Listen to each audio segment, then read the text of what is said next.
Hello, my name is Mark, and today I am speaking to Sarah Nasmyth-Miller. She's a Assistant Director of Mental Health, also with Learning Disabilities and Autism, and Access Adults and Community Services. So thank you for coming and thank you for talking with me today.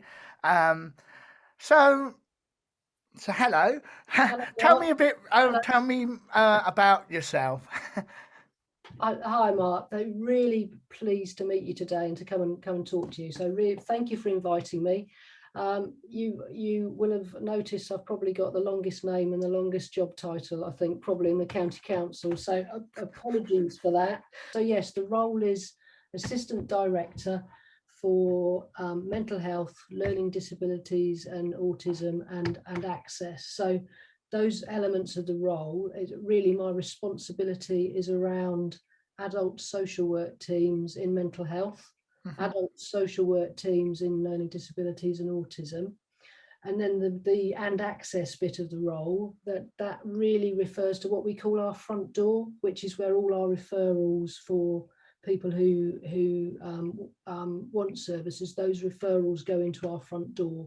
So you may have heard of Customer First, our contact centre. So that's that's part of our front door. There's a duty service attached to that called our Independent and Wellbeing Service, and I'm also responsible for like some financial services in the county council and our sensing change team, which is the team of workers that goes out to talk to people if they've got sensory needs around sight or hearing. So I've got quite a lot of bits. You've got a lot of hats, haven't you? Yeah, a lot yeah. of different hats, Mark. So for people who want to maybe refer or re-access or whatever, or obviously, going through things like this, how do you do it? So for people who aren't already known to us, we have an access routine, a referral routine via our Customer First service, and there are different ways that you can refer in there. You can either telephone, you can use a web chat, so you could go online and there'll be a little box that will pop up in the corner of the screen. You can refer in through that. You can send a letter in the old-fashioned way. So, there aren't many people do that these days, to be honest, but people could if they wanted to. Yeah. Or there's what we call our portal, which is a like a web route into a referral. There's one that professionals use, and there's a separate one for anyone who wants to refer in. So we've got about 4 or 5 different routes in. That's really good. But the best way is to work through those different routes online and see what works. Brilliant. And obviously you've touched on if you're not online, you can actually do it that way as well. And as part of our strategy stuff, we talked about a lot about co-production. So we're going to ask you, why do you think that co-production is really important?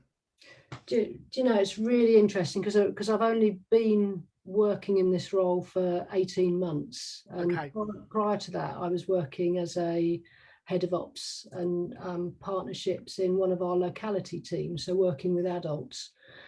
And co-production didn't really work in the same way. So I've been on a really steep learning curve, actually, coming into this service to see how important and how key co-producing things with people who use the service is. And it, when you stop and think about it, it just makes sense, doesn't it? Why would we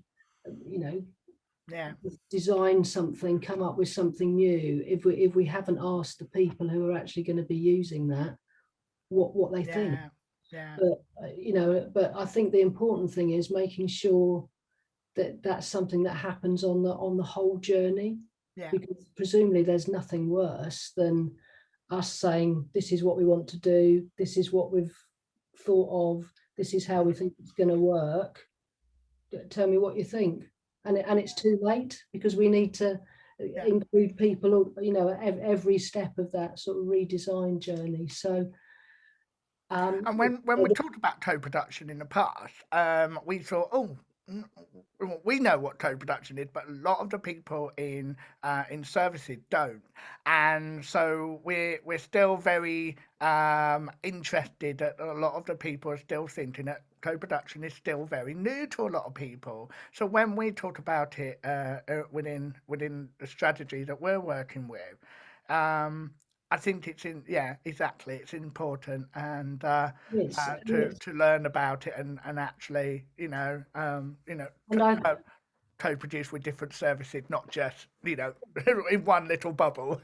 and I think the important thing for me is to get a really wide range of people's views as well, because everyone's different. Everyone comes at things from a slightly different position, don't they? So Exactly. I think there's a danger as sort of county council or health. There's a danger we think we can just tick that co-production box because we've maybe talked to one organisation or a couple of individuals, but we need to be much wider than that and much more inclusive. Okay. Well, thank you very much for this quick interview. And thank you for talking with me today. Absolute pleasure, Mark. Really nice to meet you. Thanks for your time. I appreciate it.